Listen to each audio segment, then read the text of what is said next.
At 6:12 p.m., the CEO of a $400 million tech company was on her knees, cleaning coffee stains off the office floor. No one recognized her.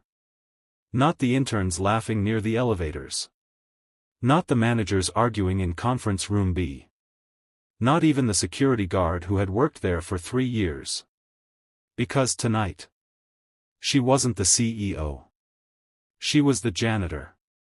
And what she overheard in the next 47 minutes would force her to fire half her executive team. Her name was Elena Marquez.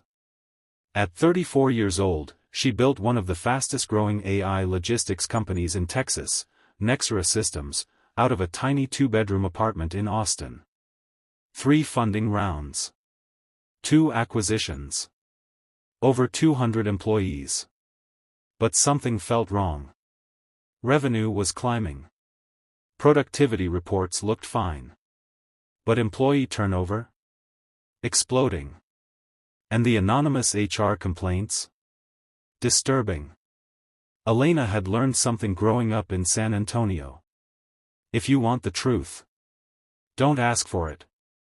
Go where people don't think you belong. 2 weeks earlier, she had made a quiet decision. She hired a temp agency. Not to bring in more engineers, but to place her under a different name. Maria R. Night cleaning crew. Minimum wage.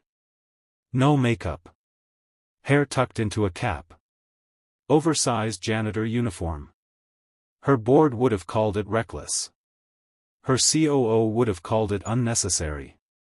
But Elena remembered what her father used to say when he worked maintenance at a hospital.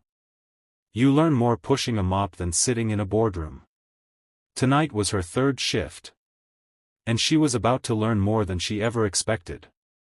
At 6:25 p.m., she was cleaning near conference room B. Inside were 3 senior managers. One of them, Tyler Green, head of operations. Another, Melissa Klein from HR. And the third, a regional director named Scott Avery. They thought the office was empty. It wasn't. Through the slightly cracked door, Elena heard. Tyler, just push the PIP paperwork through. Half of them won't fight it. Melissa, but their performance reviews were strong. Scott, doesn't matter. We replace them with contractors overseas. Cheaper. Cleaner numbers. Elena froze. They weren't restructuring due to performance. They were manufacturing underperformance reports to justify layoffs. Her stomach tightened. Then Tyler said something worse. Look, the CEO doesn't even come down here. She lives in spreadsheets. We control the narrative. Elena felt something break. Not anger. Clarity. At 6:41 p.m., they started discussing names. Real employees. Single parents. A veteran who had just relocated. A woman who had reported harassment 2 months prior. Scott laughed.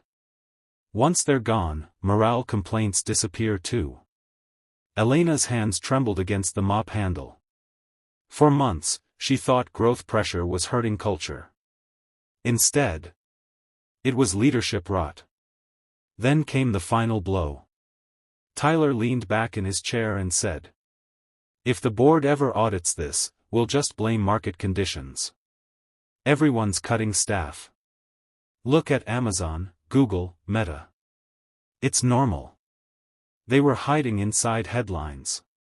Using national layoffs as cover for internal manipulation.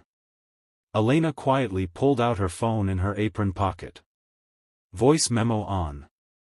Not for revenge. For evidence. The next morning, 9 a.m. Executive leadership meeting. Elena entered in her usual tailored navy suit.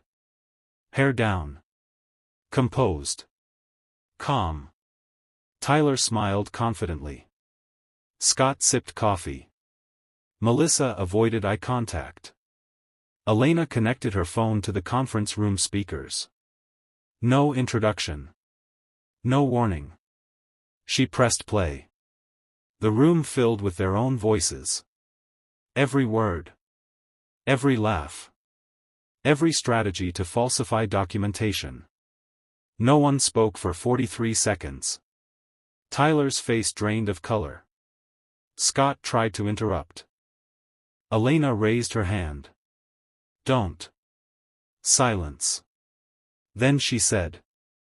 I don't live in spreadsheets. She paused. I clean floors. By noon, all three were terminated. Not quietly. Not discreetly. Transparently. An all-hands meeting was called. Elena stood on stage. And for the first time in company history, she told the whole truth. She explained the janitor shifts. The fake name. The recordings. The manipulation. Then she said something that stunned everyone. If leadership becomes untouchable, corruption becomes inevitable. She reinstated every employee who had been falsely flagged. Created an anonymous ethics hotline that bypassed management entirely. And restructured performance oversight to include peer review systems. 3 months later, turnover dropped by 38%.